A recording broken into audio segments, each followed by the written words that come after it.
Check, check. We back. Man, thank you everyone for your prayers. Back in the U.S.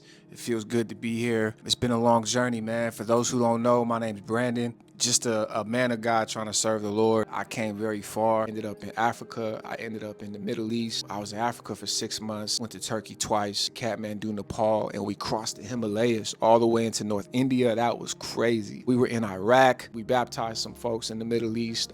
These are families that are putting their life on the line to practice their faith, and they're conducting house churches overseas in persecuted areas, highly dangerous, persecuted areas. They're risking their lives to practice their faith. And this really moved me because they could be killed or thrown in jail just for having a Bible. They're conducting house churches and fellowshipping in areas where it's illegal. This motivated me. Being in Africa for 6 months, seeing people live like that, they struggle, they live with very little, that motivated me because in the U.S., we're so ungrateful. So I feel like, what's next? I have a responsibility to make my home country a better place. You're supposed to love your neighbor as yourself. The plan is this. I'm going to go from North Carolina. We're going to go into Florida. From Florida, I'm going to go to Texas, then Texas to Vegas, Vegas to LA, LA to Washington State. I'm going to be raising support, showing people how to conduct these underground house churches as we did in the Middle East, Bible studies, fellowships, whatever you want to call them. It looks like the first century church in Acts. And so for me, that's kind of what I want to get back to. So we're going to be preaching on the streets. I'm hitting the hoods, the projects. I'm hitting the nightclubs.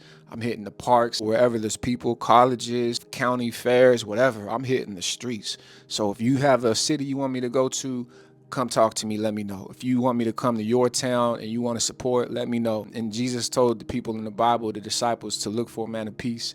And so I'm looking for a man of peace. If I'm in a city or town and someone invites me, I'm going to let my peace reside in their home. If you want to be a part of this, you can support one time. You can support monthly.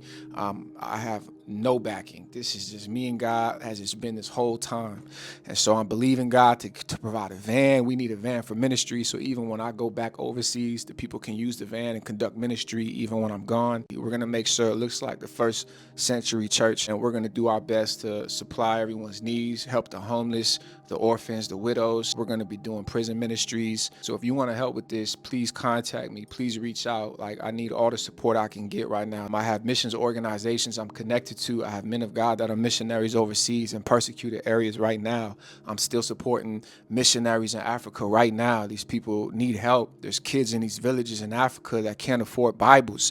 They might have a page of a Bible that they're reading at a church, and that's all they have is a page. You know, they can't afford a whole Bible. So people give their life to Jesus. They can't even get a Bible to read. So I'm trying to help Bibles and food. We got homeless people in the U.S. with no shoes, no clothes. So we want to help them. So listen, the need is very high. So if you want to get more information, I'm going to leave a link in the description. We need help out here. We need help. I'm believing God for a van. I'm believing God to help these missionaries and these families in Africa. I'm believing God to help with these people in the Middle East as well. And also help these people in the U.S. as I do evangelism, as I stretch across the U.S. I'm going to need as much support as I can get. Oh, I can't help. It's too little. No, $5, $10, it adds up. That's how I got help in Africa. People were giving $5, $10, $20 here and there, and it took me a long way. And we were able to help a lot of kids in Africa because of the support I got from online. So if you want to be a part of this, let's partner up. We're going to reach the world with the gospel. I'm going to be posting to upload more, but man, I'm kind of going long. So God bless you guys. Take care. Love you.